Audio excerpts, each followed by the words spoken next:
Welcome to the Andy Staples Show, and it is a big day because we've got Seth Emerson on to talk Georgia, and we find out there's going to be a new UGA, and he's named after Will Muschamp. Welcome, Boom. Seth, please explain the procedure to me because I'm not sure exactly how this works. Well, it's called a collaring ceremony. Yes, it's basically a coronation. Did the King Charles coronation thing happen yet? Or is that? Well, I believe so. I remember seeing him in some sort of cape or something. So, okay. Will Boom, the White English Bulldog, yes. be dressed in a similar fashion before he becomes UGA 11? Now, it's also possible that Boom is named after something Kirby Smart said. Same sentiment. But after the Rose Bowl victory, when Sony Michel ran into the end zone, Kirby Smart takes a few steps onto the field, looks into the sky, and yells, "Boom!" Bad word. MFer. Boom. Yeah, MFer. Boom. So same sentiment as Will Muschamp. Now, it would be weird to name it after something one of your coaches who was at Florida said at the time. Or was he at Auburn when he said that? He was at Auburn when he said it. Yeah. Okay. Yeah. So they may have been playing Florida. I can't remember if that was the 07 Florida game when that happened. Yeah. I don't think it was because that game was in Gainesville. I want to say that happened at Jordan-Hare. It was a day game that the Boom video came out. And by the way, Will Muschamp totally like unboom like at this point. He is the reading glasses kill the Boom. Yeah. Yeah. But I gotta say though, if this dog is named after Will Muschamp, who is, a Georgia grad, I realize he was the head coach at Florida and South Carolina, but he's on the Georgia staff now. Like, is that not the highest honor that you can receive? I mean, he's already. Yeah. We did find this was my previous job. 1 year in Destin, I created a scoring system and attempted to calculate the person who is the most SEC person on earth. And you got extra points if you were a head coach or an athletic director at a particular school, if you've been a coordinator, if you've been an assistant coach at a particular school, and you got more points for more different schools. So Will Muschamp, spoiler alert, was the most SEC person in the world. And he's done nothing to lose that title. No one's even come close. Was he at South Carolina at that point? Flake chip too. Yeah, he was at South Carolina at that point. And, But now the fact that he has been a coordinator at his alma mater, just bumps it right up. It's ridiculous. So yeah, if an UGA was named or a future UGA, because Seth, the Seiler family in Savannah, they own the UGA line. I'm assuming when Boom is born, Boom's part of a litter of White English Bulldog puppies. They don't know that this is going to be UGA 11. They have a painstaking historical process where they go through to pick the right one. And if you remember, tragically, they had a run there about 15 years ago where they kept getting ones that died early. It's not a very, I guess, it's not a hardy breed. It's a breed that has health problems. Yeah. So they have to be very selective. The one that is retiring, Q, short for barbecue, as you point out, although I cannot 100% confirm that. Maybe I'll ask. It's not the British version of a line. Yeah. It's not spelled that way. So yeah. But he actually kind of settled things. Like, he was UGA for almost 8 years. So that was a great run, and they can only hope that out of Boom they get a long run. Boom is 10 months old, so you hope you could get 10 years out of him. And I mean, this is only UGA 11, and it started in 1958, I want to say. Wow. So it was 1950 something. So either way, it's not quite Pittsburgh Steelers coaches, but it's a good run. Well, how many? When was Chuck Noll hired? In the 60s, I think. Okay, so, all right, yeah. So three since the 60s. Yeah. No, I mean, it's a good run, and it was like I said, they had some rough years there, but they have settled things down, and to the point where, like, this ceased to be a story until, like, I was told this morning, hey, this is coming, and it was like, oh yeah, I guess it is about time to do that again. So how does the collaring ceremony work? Do they bring him out to midfield? Do they put him on a stage? Going to be at the 20-yard line and about 8 minutes before the start of the spring game. And they are literally going to put a collar on him. I think they're going to transfer it from Q, UGA 10, to Boom, and he will be UGA 11. It's not a long ceremony. I don't know if new UGA will be giving a speech. I think they'll just be hoping that he doesn't poop on the field, causing somebody to tear an ACL during the game. Speaking of SEC things, and I think this is a Big Ten thing too. Basically, anywhere you have rural areas, this is a thing. Seth, I don't know, growing up in Maryland, did you have these? Did y'all ever have a cow plop at your high school? No. So a cow plop is when you put a grid on the field and everybody can buy a square. It's like buying squares for a Super Bowl pool. I think I know where this is headed. Yeah. And you bring a cow onto the field, and wherever he poops, whatever square he poops in, that person wins. And it's like a 50-50 raffle kind of thing. So that is I think I'd want action on that. If Georgia wants to raise some money, if Georgia wants to raise a little money, put a grid on the field on Saturday. You know, give us some lines of latitude to go along with the lines of longitude. And if UGA drops a deuce, then somebody gets a fantastic prize, maybe some season tickets or something. But everybody has donated bazillions of dollars to get in on this thing. I think that may have been what Mark Schlabach was trying to have happen when he had his chocolate lab run on the field in the 90s. That's right. And then for those who don't know, ESPN's Mark Schlabach used to cover Georgia for the Atlanta Journal-Constitution.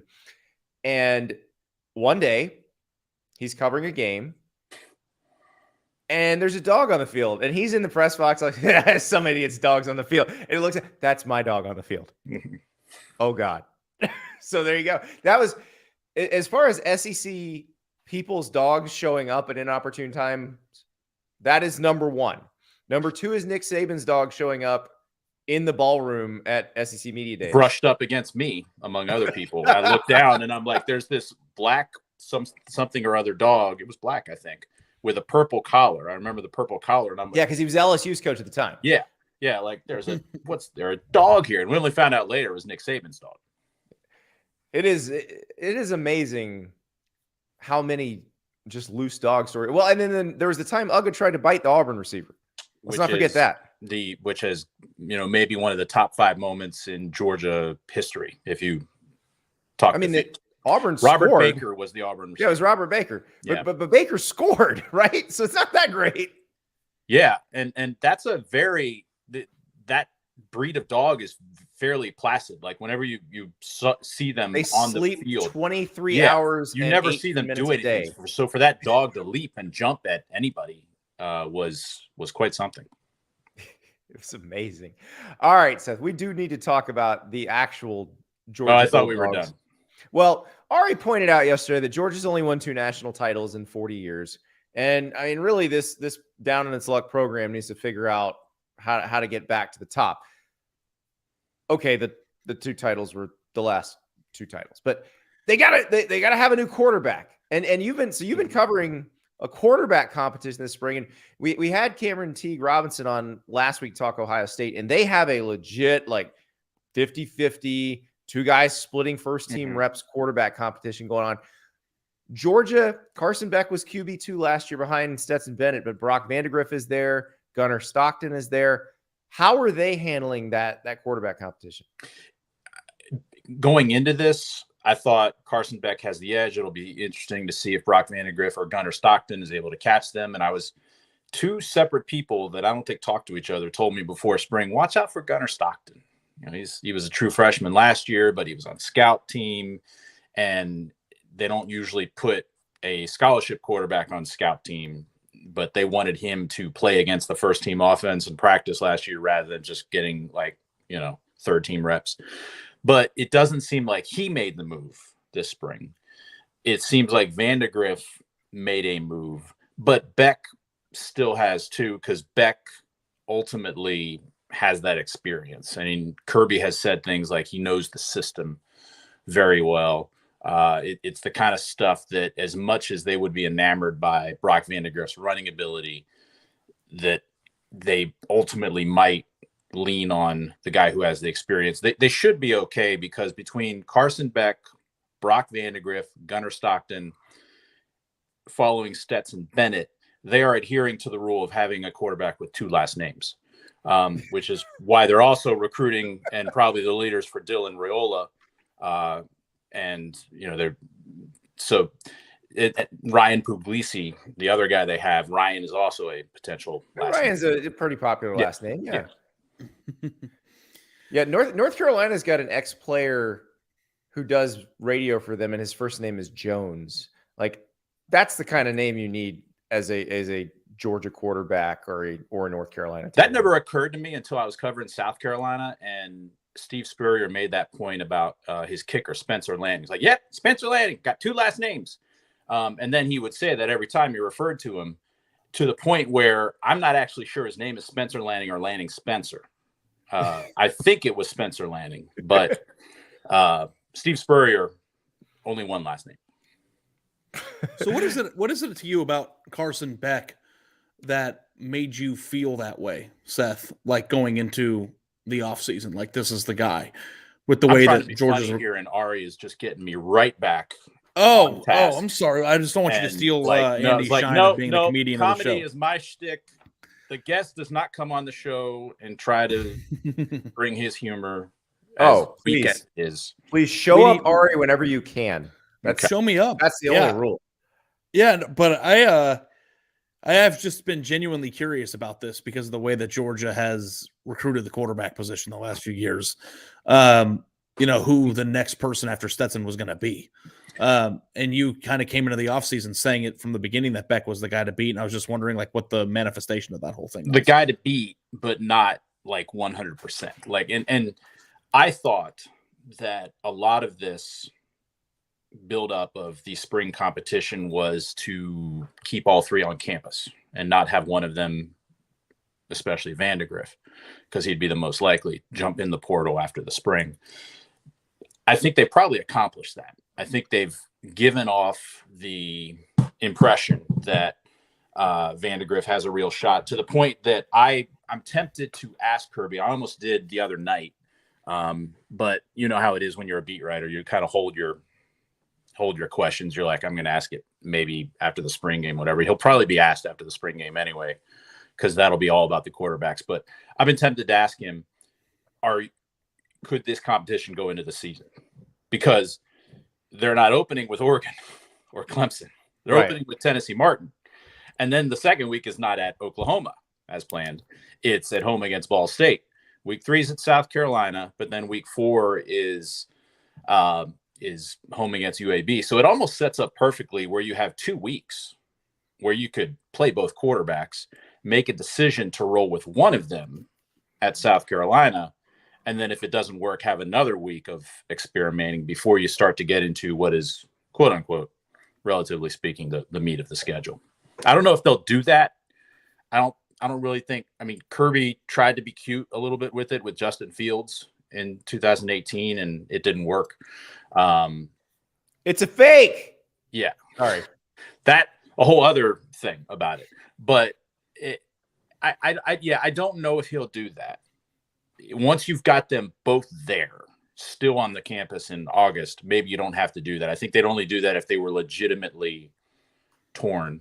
But it is between the 2 of them, and you could kind of throw Gunner Stockton and say he's kind of in between. It is a contrast in styles. If they go to Carson Beck, they're saying, all right, we really want a pocket guy. We want a guy with a big arm. If they go to Brock Vandagriff, they're saying we really like what we had in Stetson Bennett and a dual threat guy. Well, and the other piece of this is there's a new offensive coordinator in Mike Bobo, who's not new to Georgia, not new to Kirby Smart, and not new to this offense because he was an analyst there last year and worked with Todd Monken. So is that going to change anything? I mean, Bobo seems to have a type that he likes, but he's also like, I thought he got a lot out of Bo Nix the year he worked with him, and Bo Nix is not necessarily that type. So It feels like they could kind of go any way they want to with it.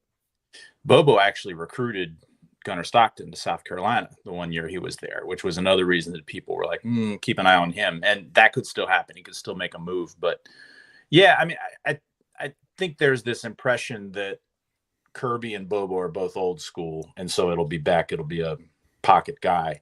And it may, but Kirby, even before, Kirby is the guy who signed Justin Fields.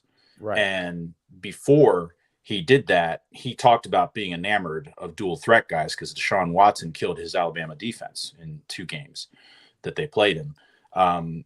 Not necessarily, and Vandagriff has talked about this, it's not about calling the play where the quarterback runs and having an offense geared about that. It's about the play where the play breaks down and the quarterback saves them. One of Georgia's most memorable plays of the year was the Tennessee game. They're at the 13, and I think it was 3rd down. Stetson Bennett drops back. Tennessee guy gets right in the backfield, but Bennett runs away from him, runs back to the 25, and then runs for the pylon and scores. Carson Beck can't do that. Brock Vandagriff, I'm not sure if he can, but he has a better chance of doing it. So it's going to be. And you know what's interesting? You mentioned having Cameron on, who does a great job with Ohio State. It almost does it seem like from a detached way that it's like, well, who cares who they pick? Ohio State's going to be fine on offense. Whereas are people watching the Georgia competition a little closer to see that might matter? I don't know. I'm kind of who cares who they pick with Georgia. Like, you're throwing to Brock Bowers. They took Missouri's best receiver and they took Mississippi State's best receiver out of the portal. They're going to have a decent line and they're very deep in the backfield. Like, I almost feel more who cares about Georgia than I do about Ohio State. Well, you know what's interesting about this year, though, too, is that like the 3 big dogs of the sport all have quarterback to replace and are going through competition. So you almost could like make this like a 3-way race between Ohio State, Alabama, and Georgia of like who's going to pick and who's going to have the best quarterback next year. And that could be the edge of who could win the national title a year from now. Maybe that's a little bit premature here on April 11th, but it's just like, I kind of feel what you said about Ohio State of like who they pick, who cares? Like, to me, that's the epitome of what Georgia has become. And the question that I wanted to know, Seth, and maybe this is just contrived in my mind and you tell me if it is, but before Stetson Bennett found success, like, let's just like go back to the 2 years ago when he was named the starter and is starting his path this way. Like, was there this thought process that Kirby Smart blunders his quarterbacks, or is that just me? Like, was that a thing in Georgia? That was, we've gone back and forth about Fields versus Fromm. But not even just that. I just mean in general, like all of it. Yeah. That was the main impetus for it, though. Like, nobody thought that they picked the wrong one his first year. They had Grayson Lambert coming back, but Jacob Eason, 5-star, just got in there. Kirby knew they weren't going to be a great team that year, so he played Eason early. Said, let's get him the experience now. And then Jake Fromm goes in the next year when Eason gets hurt, and Fromm never loses the job. 2018 is Fields Fromm. 2019, there was never a debate between Jake Fromm and his only scholarship backup, who was this former walk-on who could never do anything like lead the team to a national championship or be a Heisman finalist, even though he ended up doing that. 2020, that guy, honestly, like 2020, Jamie Newman opts out. It's between Dwan Mathis and JT Daniels. JT Daniels not clear. Dwan Mathis starts. Stetson Bennett rescues them, and then the Stetson Bennett story begins at that point. Right. You could look back on it with full hindsight, if you wanted to now, and say, how did they never realize what they had the whole time with Stetson Bennett? Which would be great revisionist history, because everybody, but also too, what he formed saying, into, like, Seth, he wasn't at the beginning what he became at the beginning either. No, like there has to be some sort of like development there. Yeah. There would be defensive players on Georgia's 2017 team who will tell you, oh, we could tell all along when he was a true freshman walk-on that guy was really good because he was a scout team. They were the ones who told him to transfer. They said, get out of here because you need to go somewhere to play. You're too good not to play. And he ended up playing at Georgia after that long circuitous path. But yeah, the Stetson Bennett experience has kind of validated Kirby, and you don't hear anybody anymore saying, well, he's going to screw up this choice. Okay, yeah, because I wondered, like, if this is a big time decision for him if there any of that was lingering, but how do you have that linger when you win a back-to-back national championships with a walk-on? But like, I thought to myself that like, well, why were they ever in a position where Stetson Bennett needed to save them? Was an interesting discussion. And then 2 years removed from that, you have a 5-star quarterback, and I think Stockton was a fringe 5-star, right? And it's like now neither of those two are ready to take over, and you kind of get that old feeling of like, well, what's going on there? But if Beck is really good, then you have no choice but to accept that, given what we saw with Stetson, right? Yeah, and Beck, it's funny. There are people who act like he was a 5-star, but no, he was like 250 overall. He's developed. But do you remember the circumstances of Beck though? Yeah. Beck's from Jacksonville. Florida and Georgia both wanted him. Yeah. Georgia takes Beck, and then Florida takes Anthony Richardson. Yeah. Yeah. That they were waiting on Beck's decision before offering the future first rounder who grew up 5 miles from campus. That's like Kirby coming to Georgia and flipping Jake Fromm from Alabama, and Alabama says, okay, we're going to go get Tua Tagovailoa now. Yeah. Well, there could be a book written about quarterback dominoes for sure. Like, think about just like, if this person didn't take this person, then what did this person ended up? It's pretty remarkable, more so than any other position in recruiting, like what that can mean. So, but yeah, I mean, like Georgia to me is the clear favorite to win the national championship this year. And it's like, I don't feel like I'm waiting for their quarterback decision to think that. Yeah. I mean, that's the thing when we say no one's sitting here saying, will Kirby screw up this decision? He could screw it up.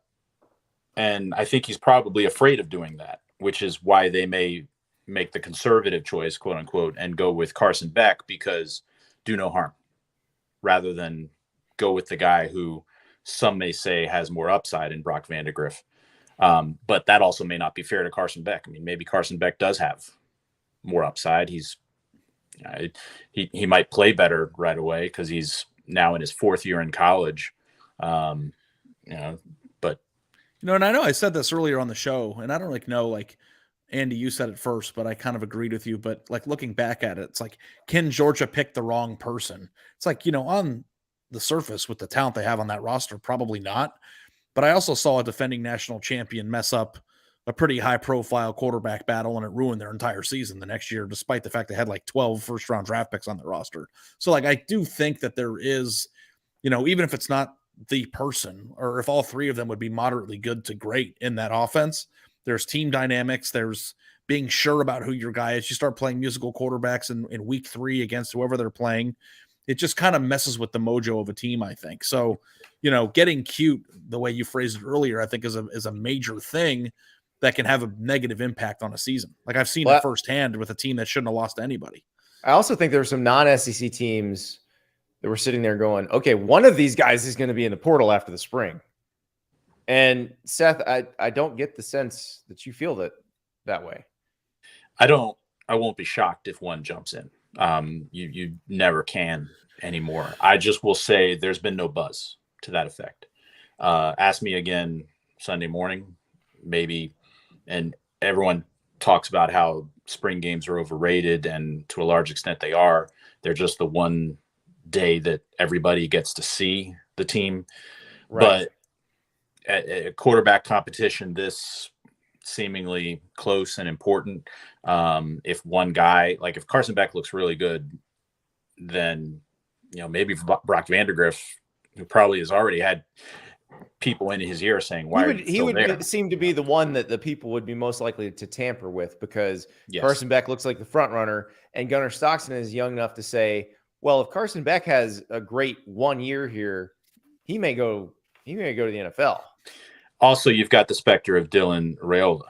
Right. Am I pronouncing his last name right? Yes. Yeah. I need to get that, because right now he seems to be favored to Georgia. When does if he commits, when does he commit? USC's got Cliff Kingsbury now. I guess they're going to make that run. But yeah, with analyst Cliff Kingsbury, whoever wins the job, if there is a winner between now and the preseason, knows they've at least got 1 year. Yeah. The one who loses the job says, I have a competition with the Yeah. number one overall player coming in. Right. Yeah. Right. So, I mean, the thing I think that Kirby's rooting for is that Arch Manning doesn't start his first year at Texas, so he can point to that and say, well, just because you're getting the number one recruit coming in here doesn't mean he's going to start. By the way, fans of And if SEC anybody could say schools who that, need Georgia can say that. I mean, fans of SEC schools who need a quarterback, or non-SEC schools, but this guy's from outside the SEC, which means you can take him. Hayden Wolf, the Old Dominion quarterback, has entered the transfer portal since we've been on this podcast. So there you go. Also, 2 last names, so he can go to Georgia. There you go. Oh, so if the 2 who don't win the starting job decide to transfer, Hayden Wolf can be the backup. There you go. We figured it out. that is 2 last names. Yeah, it is. Seth, let's talk about the defense, though, because last year we said, how could they possibly replace all this talent on defense? And damned if they weren't as good. Like it was weren't pretty amazing. actually. They weren't. They weren't as dominant. You're right. Yeah. The offense did pick up some of the slack, but this group, it does look like they could potentially reload, even though Jalen Carter's probably gonna be a top 10 pick. They got a guy named Bear, for goodness sakes. Yes. Bear Alexander. I'm very excited about him. They've got Trey Scott, the D-line coach, has just done a great job of recruiting and developing it. It's kind of part of what Kirby has going on and what Alabama built, and Ohio State also. When you recruit as well as you do every year, you become a machine because you can continue. You can develop guys as well. Like even in the age of the portal, guys will wait because they see guys ahead of you. Like some of these players are realistic enough to know, even as freshmen, they're like, okay, well, I'm not playing yet because Jalen Carter's ahead of me. Or such and such is ahead of me. And so Georgia's got that going on in defense, and they have for a while. If you look at their returning production, if you look at just the talent base in terms of 5 stars and where everyone was ranked, they have the potential to be as good as the 2021 defense. I don't know if that is reflected in terms of NFL draft talent. I'm not sure they're quite at that level. They could be guys like Michael Williams. We'll see about the 2 inside linebackers, but I'm not sure how much draft buzz there was about Nolan Smith this time last year, even though he was in former number 1 overall. Well, he came back to school because he was only going to be like a 3rd or 4th round pick. Yeah. And I mean, you're looking at him being potentially late first round, early second round kind of guy. So this defense, I don't know, for instance, where Javon Bullard is going to be as an NFL prospect, but that dude's a player. A little bit the same with Jamon Dumas Johnson. Those guys, they're going to have NFL careers, but they're just damn good college football players. They're and they weren't huge recruits. Javon Bullard was only a 3-star. Dumas Johnson was just outside the top 100. But then, of course, they do have the 5 stars. So I think they're going to be really, really good on defense. But they were pretty good on defense last year. They were more a bend but don't break defense, like I wrote in my story today. They actually got better. Jason Starrett, our stat guy extraordinaire, pulled out a stat that was just beautiful about like Georgia's defensive yards per play, how better it got the more the opponent got down the field. But we saw in the most important game, they got bailed out by the offense in the Peach Bowl. And Ohio State's offense just ran out of time. And ran out of Marvin Harrison because he got hurt. That too. So they have to get the defense better because the offense might take a step back with new coordinator, new quarterback. But it does still have Brock Bowers, as you point out. So the scariest stat for me last year with Georgia was they didn't take anybody out of the transfer portal. They did take people out of the transfer portal this year. But this feels like this is how you're supposed to do it when you're at this level. Mm-hmm. Take the best of somebody, so Dominic Lovett was probably Missouri's best receiver last year, and maybe wouldn't have been this year, but he definitely was last year. Ra Thomas was the best Mississippi State receiver last year. Smoke Bowie was going to probably start at Texas A&M in the secondary or play a lot, and so they just went and got guys that you can kind of plug in. Trivia question. It's not food trivia question. Okay. Who was Georgia's slot receiver last year? Who got the most snaps in the slot? Lad McConkey? No. Why am I blank? Kenny McIntosh. No. No? Oh. But you're right. Not a receiver. Was it Brock? Yes, it was Brock. Okay, it was Brock Bowers. Okay. Dominic That Lovett makes sense. got like 99% of his snaps in Missouri out of the slot. Now, I mean, you can move guys around, but that's going to be interesting about the character of Georgia's offense this year because no Darnell Washington, but they bring in Dominic Lovett. Will they be less 12 personnel? That probably depends on the other tight ends, like what they feel like they've got, and the guy's not named Bowers. But it could, that to go back to the quarterback thing, you could make the argument that's why they might want the best passer, best pure passer of Brock or of Carson Beck, because they're going to be throwing it all over the field a little bit more. One thing doing the Prospects to Pros draft podcast on the Athletic Football Show feed, shameless plug. One thing that has taught me about Darnell Washington is like the NFL scouts say that Darnell Washington changed the way Georgia could run the ball. It was essentially another offensive tackle on the field. Yep. And you can go find good blocking tight ends. You probably can't replace that. So what you're saying with Dominic Lovett sounds like they're going to be a little more spread out. Like Brock Bowers may be that attached tight end, but he's not going to be doing the same things that Darnell Washington was doing. And you don't want him to. Like, you don't want to go out of your way to make him the attached tight end and take away from what he does best. Yeah. So it sounds like they will be more spread out and throwing the ball. That makes sense. So a lot like they were in the end of Bobo's first stint at Georgia, where they were very 2014. Yeah. And by the way, you know, it's funny because we all make our run the damn ball Bobo jokes. Very efficient offense for Mike Bobo. I mean, 2012, they led the nation in yards per play. Yeah. That was the Aaron Murray's junior year, and they had Todd Gurley. I mean, they were loaded on that team. But 2014, was that Hudson Mason? Hudson Mason is quarterback. They had Gurley, Sony Michel, and Nick Chubb, but hardly ever all at the same time. Yeah, there were injuries. And so Bobo did a very good job there with those offenses. And it felt like they were transitioning into a more modern version of the offense under Mark Richt even.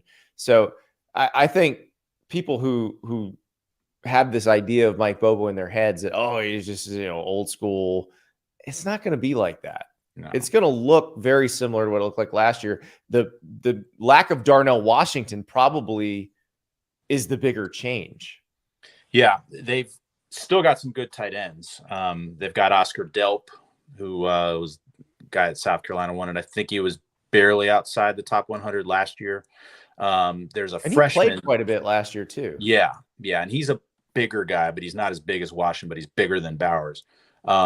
They've also got a guy who's built a little bit more like Bowers, and Lawson Lucky, a true freshman. What a Georgia tight end name! Because his dad Lawson Lucky. His dad was one of the Lucky triplets who came here and played for Jim Donnan.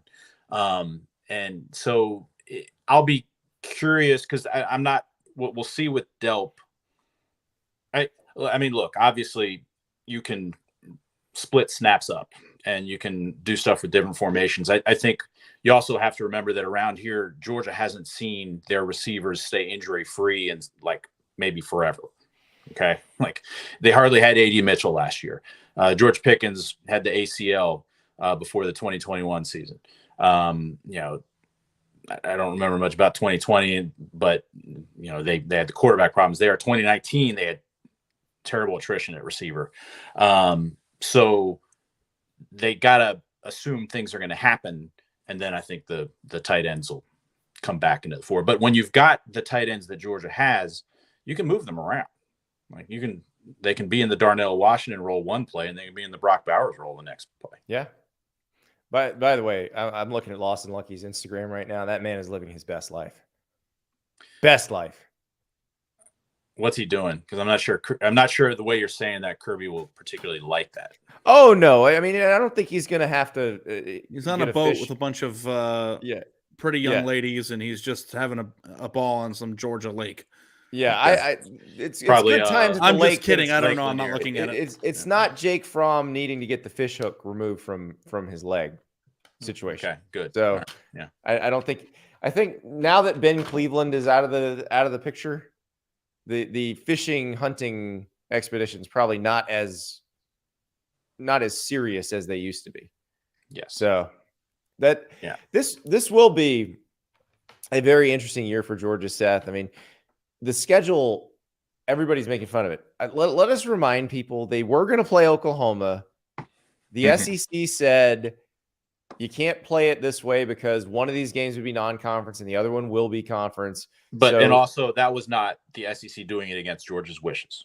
right. Georgia was cool with that. Yeah, Georgia. Yeah. So, I wrote this column last week where I broke down the Oklahoma situation to, that's the defense that Georgia people come to is like, well, we wanted to play Oklahoma, but the SEC told us to cancel. It's not that simple. Like, they wanted to play Oklahoma, then Oklahoma joined the SEC, and that made basically the deal go away. it would have been weird to have one of the games as a non-conference and the other one a conference. You couldn't do it. I mean, it was going to become a guarantee game. And the argument could be made that maybe Georgia should have done that. And they said, all right, we're going to go play at Oklahoma. Give us $2 million. Some people said, well, they should have done a Georgia's rate. What is Georgia's rate as a guarantee opponent? That would be funny. Like, yeah. Because I think it's like $7 million. If you want us to come to your place, you pay us $7 million and take the money. Yeah. But here, to reiterate my column and kind of boil it down, here's the reason Georgia's schedule looks so weak beyond the Oklahoma thing, because everybody on their annual schedule isn't good anymore.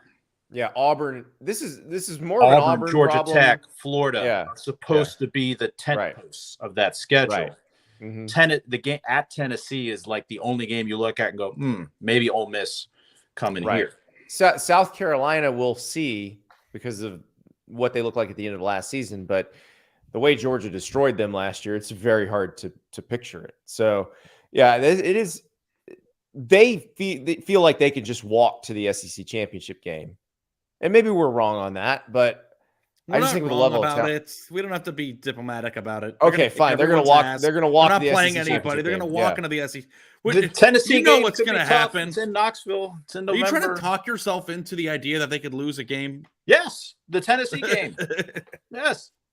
I can live with that because we saw the atmosphere of the Tennessee-Alabama game last year. Yeah. It will be the same thing if Tennessee's good. So it will be very similar to that. And I'm still driving the Joe Milton hype train because of the Orange Bowl. So I don't know if they'll have the receivers they had last year, but right. That's the tricky one. But there probably will be some challenge for like the Missouri game last year. Like nobody called that, and they got challenged. So I do hope somebody can challenge them and make it interesting, because I think the West is going to be very interesting in this final year of SEC divisions, and then we'll see what happens and how it all shakes out differently. Because like Seth, when we talk to the Big Ten writers, we talk about how different the Big Ten will be as a divisionless entity. The SEC, it doesn't feel, because Georgia finally made the East, gave the East somebody to completely fear. So it doesn't feel that way with the SEC ditching divisions. Like everybody's going to have to play somebody horrifically tough. Yeah, I'm doing for my mailbag, the Georgia mailbag on Thursday, I'm doing a hypothetical. This is what Georgia's schedule would look like: 24, 25, 26, 27, 9-game schedule, 3 permanent opponents. And I'm just basically going, I'm taking the 3 permanent opponents who we think are annual opponents, who are going to be Florida, Auburn, Kentucky. And then you mix up the other 6. And I already did it, and I looked at it, and it's like, that's just automatically. It's just going to be every one of those years puts this year's Georgia conference schedule to shame, which again, Georgia's own conference schedule isn't its own fault. Well, and here's the thing, probably not a thing Kirby Smart wants to deal with, but if you're a Georgia fan who's been buying season tickets, you're like, thank God. Look at all these teams that are going to come to Sanford Stadium now. I mean, God love Vanderbilt, Missouri, Kentucky, and South Carolina, but those were 4 guaranteed opponents every year. 2 of those 4 guaranteed home opponents every year. If the West rotating team wasn't good, then and then maybe that was a year you only had 3 home games because of the Florida game in Jacksonville. I mean, but it's automatically going to be better now. Yeah. Well, I cannot wait to see that when it starts, but Georgia can say thanks for an easy year with one more year of divisions. Yep. And as we said earlier, doesn't matter who they pick playing quarterback to get through that. Does matter once they get to the SEC championship. Is that the game. motion that Kirby did on the field or no? I think did he do this with his hands? I think it was, 3? but I think then he realized that he had that people were filming it. Yeah, I think he realized at that point he had to come up with ways to make up slights to motivate his team. Yeah. Well, somebody convinced Nolan Smith that somebody had written they were going to go. He said he made that up. He admitted recently. He went on some podcast and admitted that he totally made it up. Very good. Yeah. Well, that's because it did not happen. Yeah. Right. But I have heard of that. Like, because I know when Florida played Ohio State for the national title. Now, Ohio State was favored, and plenty of people actually picked Ohio State to win the game. In fact, most people did. But I do know that Florida grad assistants were tasked with creating fake headlines about how badly Florida would get its ass kicked in that game just to rile up the players. So, and these days you only need one, like with all the everything out there and all the, like you could find before the TCU game, you could find plenty of people who were picking TCU for Kirby or one of his hundreds of analysts. And they're all psychopaths. And yeah, to get it and post it in there. It's a pandemic. Yeah. Yeah, the college game day, how many people picked TCU in that game? Like, I felt like I was taking crazy pills. I think it was because everybody wanted the feel good, like Air Bud ending to the season. And it just was like that wasn't going to happen. If you go back and listen to the Taco Tour show we did with the Solid Verbal guys and Mina Kimes and Mike Golick Jr., like, I'm pretty sure we were recording when we said this, like, because Dan or Ty kind of served up the question. And they said, how excited are you for the game? And both me and Ari are just like, nope. George is crushing them. I mean, I think it was maybe the after effect of the Ohio State game going the way it was. Like, I remember in the lead up to the Peach Bowl, Ohio-based writers were asking me, like, you think Ohio State has a chance? I'm like, yes, they have a chance. It's Ohio State. Dude, I want to go find this column right now. But when Ohio State lost to Michigan, I wrote a column. You might remember the set that said that the biggest loser in this whole scenario was Georgia. Yeah. And you should go read the comments of that story. Like, after it went up, they're like, you're an idiot. Ohio State blows. They lost to Michigan. And it's like, Georgia's hardest test was going to be against a team that was physically built the way that it was. And it came down to the last minute of the game. And I just don't understand why people cannot fathom it. They don't understand it. And it drives me nuts. Everything's been predictable with last 2 Georgia playoff trips. Going into the semi against Michigan, a lot of us thought that's a great matchup for Georgia because Michigan is mini Georgia, right? Just with not as good players, and it turned out that way. But you knew the Oklahoma game was going to be tough because they had just lost to Oklahoma or Alabama. The Alabama game was going to be tough because they had just lost to them. This year, I was telling everybody that Georgia could lose this game, and they damn near did. Like, that was a coin flip game, obviously. But then going into the national championship, I think I was just like you. I was like, no, nope. There's 468 comments on this game. 468 comments on this story of people who can't understand what talent means to football. Put the Excel sheet down and watch the game. Georgia and Michigan, if presented with Ohio State again, would thump them off the field. Oh, wow. Oh, man. Fortunately, Ari, there was a game that proved you right. And it was a hell of a game. That Peach Bowl was awesome. And the fact of the matter is that the better team won the game, right? And that might drive people insane. I mean, on that day, I'm not sure who was better that day. If Marvin Harrison doesn't go out, maybe they win. But I mean, it's not like the team that won that game wasn't going to be the team that won the national championship. Like, that was the game that was going to determine the national championship. Yes, and TCU had played really well to beat Michigan and also gotten some breaks to beat Michigan. So it was, yeah. And it's not going to happen again unless it happens this year, because it won't happen in the next playoff. Yeah. So that the next version of the playoff, that TCU team's not going to make it to the final. Kirby Smart was similar to Ari's thought process on not wanting Ohio State. He's very happy there's no 12-team or 8-team playoff last year because he wanted Alabama out of there. Yeah.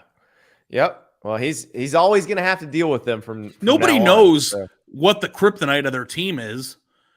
And Nick Saban would admit the same thing, and Ryan Day would admit the same thing. Let's do everything in our power to make sure that we don't play a team that has 26 5-star prospects on the roster. Right. That's it. Like that.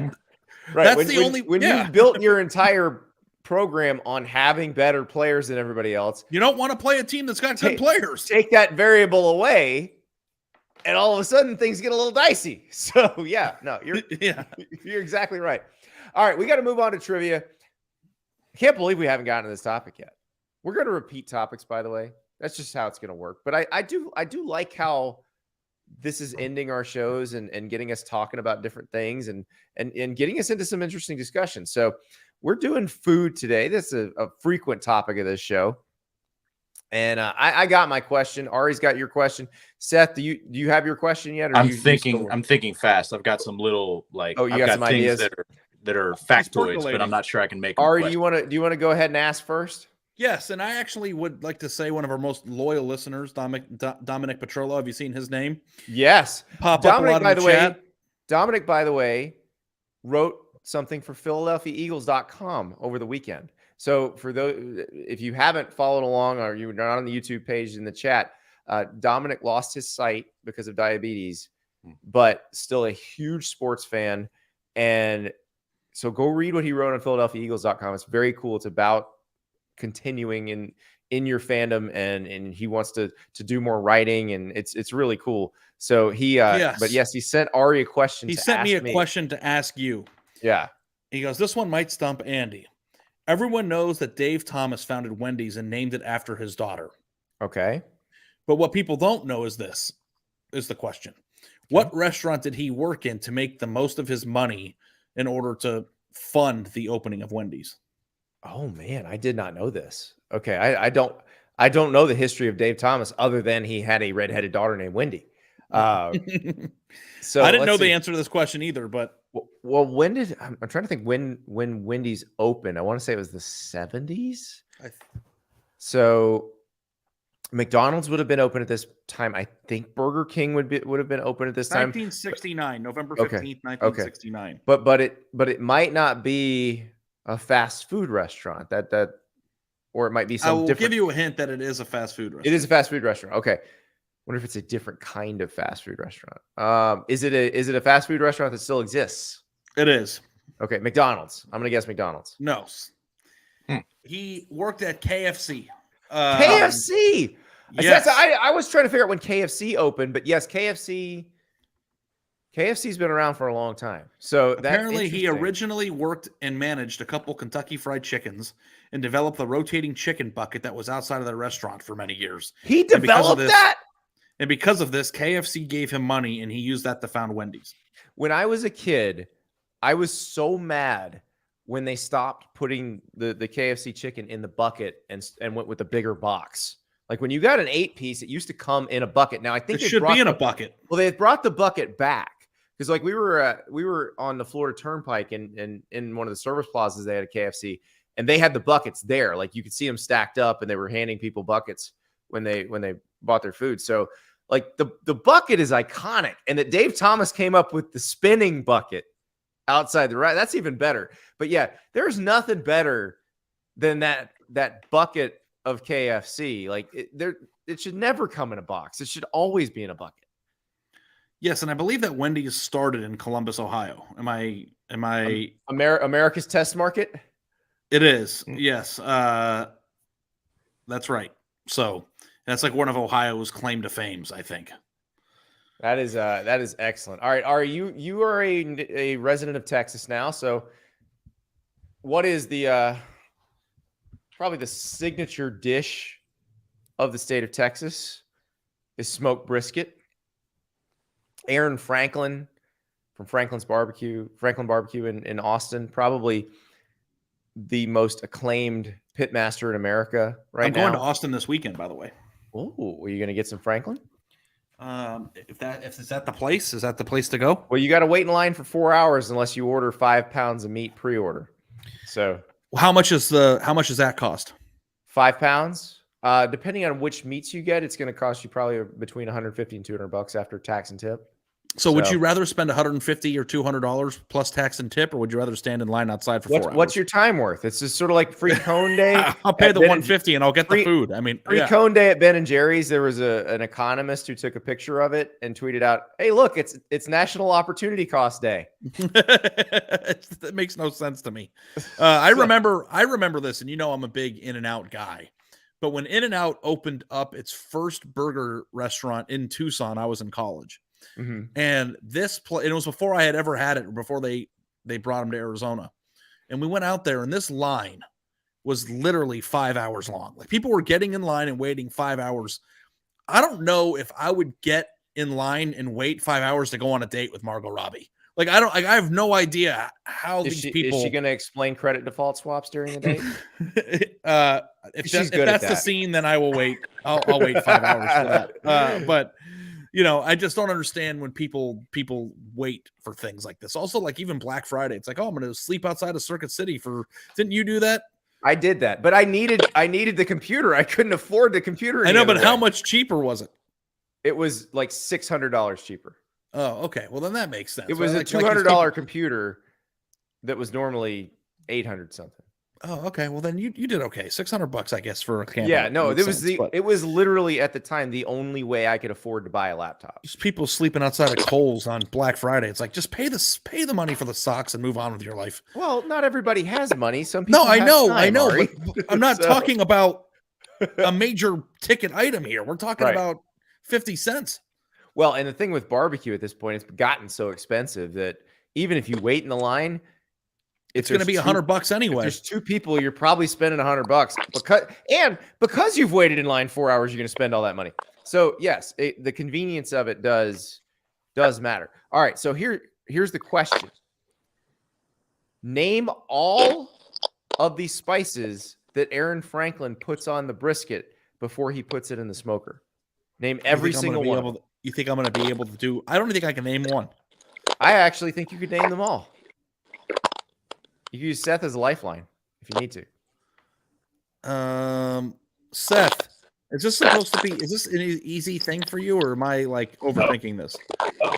I'm not if Andy's tone there indicates it's like 2 basic things.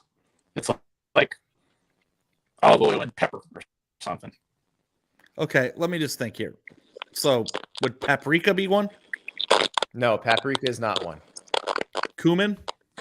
Cumin is not one. Salt? That's one. Does that count? That counts. That's one. You got 50% of them. Get the other one. Pepper. Yes. Salt and pepper. That's it. He puts salt and pepper. That's it. So what else do they do? That's it. Is it okay? So what makes it taste so good then? So they trim it perfectly, so they have the perfect amount of fat versus meat, and then it's the wood they smoke with. It's the combination of woods and I think they use post oak. I believe they're post oak there. But so it's that, and then where does the wood originate from? It's around Texas. Austin? Yeah. You tend to use wood that's nearby. Like, there was a restaurant I went to in South Carolina called Sweatmans. It's in Holly Hill, South Carolina, and they're only open Friday and Saturday. And they do the whole hog barbecue where they just put the whole pig on there, and then you tear it up and put it all on the buffet. And I asked them, I was like, could you guys be open other days? Or is this, why are you only open Friday and Saturday? And one of the guys explained to me, he's like, basically we're lumberjacks the rest of the week. Like, they're cutting wood and to use to cook the hogs. So yeah, I don't know much. I don't know anything about smoking meat, so I'm happy to hear that.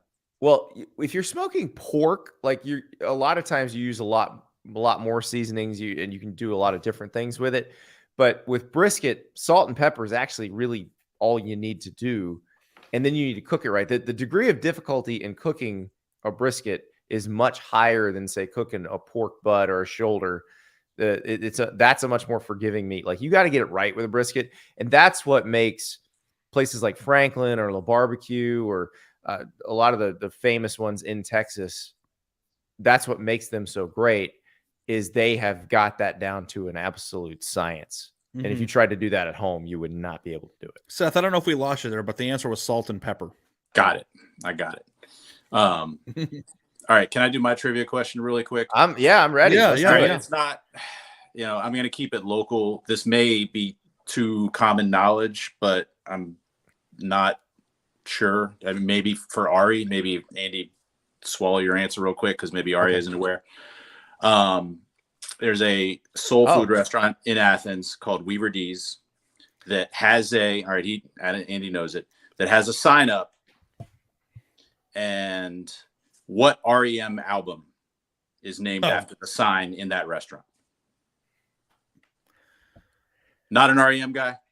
Couldn't name an REM album anyway. Like, I have actually had him say the first word of this album title to me. Yeah. As I was getting my chicken and my 3 sides. Yeah, I'm just gonna level with you guys. I don't know any REM albums. Automatic for the People. Is that what it's called? Yeah, because he said, and when you say anything, when you order, he goes automatic. Mm-hmm. It's so Automatic for the People, by the way, great album. Everybody Hurts, Night Swimming, and maybe my favorite REM song, Man on the Moon, the one about Andy Kaufman. And Losing My Religion, maybe the most famous one, is on the previous one, I believe. It's not on Automatic for the People. Right. So yeah, I have to. Drive is on that one too. Drive's a good song. I saw the movie Air over the weekend, and I thought that the 80s soundtrack that they had in that movie was phenomenal. And I've been listening to some 80s music the last few days. Maybe I'll add REM's Automatic for the People into my drive to pick up my daughter from daycare today and see if I can. I mean, I've heard these songs before, but I want to listen to the whole thing and discover maybe some new art, because I do have to kind of be a more of a child throw Out of Time in there too, because that's the album that Seth is referencing. Losing My Religion, Stand, and The One I Love might be on there. Those are on the one before that, I think. Okay, yeah. That one has Losing My Religion, Radio Song, Shiny Happy People. But we like every once in a while with my kids, I'll have a kind of a theme day. We had an REM theme day a few months ago. We've done Queen. We've done. We're doing. My son and I are going to Texas to eat some barbecue in May, and so I did a Pat Green and Josh Abbott day for him to get some tech. And then I've got Waco on my calendar, pal. Well, we have to talk about that, because the schedule's changed. I might need you to come meet us in College Station. Just okay. Well, either way, I'll figure it out. Yeah. Yeah. So it is. It's gonna be outstanding. I'm excited. That's sort of why I brought the Franklin, and it's why I know about the Franklin pre-ordering process, because we're going in May, and I ordered my Franklin last week. Okay, yeah. So you got to be on top. The first day I could order, I ordered it. So because I have waited in the line before, and that was when you could only wait in the line. But now they've got a situation where if you do pre-order at least 5 pounds of meat, then you can walk up and get it. So. I like my time. I like my sleep. I think I might sleep in that day and then roll out of bed and get some barbecue. That sounds the best. So, Seth, thank you so much for joining us. We're looking forward to finding out what happens at the end of the quarterback competition. And Ari, we got to get ready for the transfer portal. We're going to have Max Olson on later in the week to preview the opening of the spring transfer portal window. It's about that time. We'll talk to you later.